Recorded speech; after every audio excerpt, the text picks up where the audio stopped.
سمجھتا ہوں کہ یہ امت مسلمہ کے لیے بہت بڑا نقصان ہے۔ اس وقت نقصان کس کا ہو رہا ہے؟ ایران کا ہو رہا ہے، خلیجی ریاستوں کا ہو رہا ہے، اور اس کا مطلب یہ ہے کہ آج ایران کی باری ہے، کل خلیجی ریاستوں کی باری آئے گی، اور اسرائیل یہ برداشت نہیں کرے گا کہ سعودی عرب ایک بہت طاقتور ریاست کے طور پر ابھرے، یعنی طاقتور دفاعی قوت، عسکری قوت کے طور پر ابھرے، معاشی طور پر وہ ابھر رہا ہے، یعنی اس میں بہت ٹرانسفارمیشن ہو رہی ہے۔ اس نے یو اے ای کو اپنے ساتھ ملا دیا ہے، اور یو اے ای اور سعودی عرب کے درمیان اختلافات کو ہوا دی ہے۔ اس طریقے سے اس نے جو پہلے گلف کوآپریشن کونسل ہوتی تھی، یہ ایک اکائی ہوتی تھی، اب اس میں بھی جو ہے بٹوار آ گئی ہے، ڈویژن آ گئی ہے، تقسیم آ گئی ہے۔ تو میں سمجھتا ہوں کہ میں اسے اس نقطۂ نظر سے بھی دیکھ رہا ہوں کہ مسلمانوں کا بھاری نقصان ہو رہا ہے۔ ایران کا تو نقصان ہو ہی رہا ہے، لیکن جو اس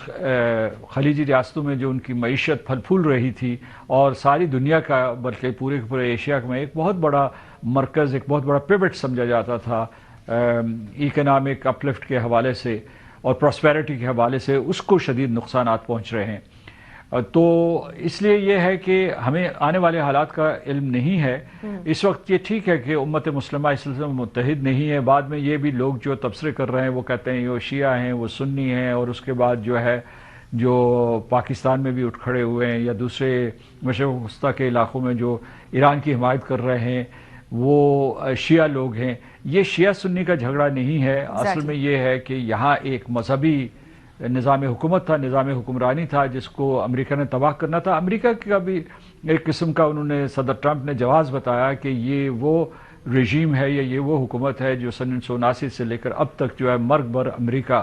یعنی ڈیتھ ٹو امریکہ کے نارے لگاتی رہی ہے۔ اور انہوں نے اور بھی اس کے اوپر نعرے جو ہیں یا یہ چینٹس یا slogans, can there be the reason کہ آپ واقعی میں کسی ملک کے اندر اٹیک کر دیں، اسپیشلی وہی صدر ٹرمپ جو کہ ہمیشہ سے اوباما کے اوپر ٹونٹ کرتے رہے، سارکزم کرتے رہے کہ اوباما کیونکہ پراپر نیگوسیشنز نہیں کر سک رہا اس لیے وہ ایران پہ اٹیک کر دے گا، یا کیونکہ وہ الیکشنز کے اندر اپنی تھوڑی سے بنانا چاہتا ہے اس لیے وہ اٹیک کر دے گا۔ سو دا سیم ڈونلڈ ٹرمپ پاسا بالکل پلٹ گیا۔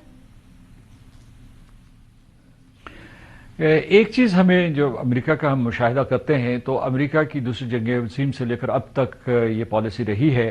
کہ کس طریقے سے جو ہے ان کا ملٹری انڈسٹریل کمپلیکس زندہ رہے۔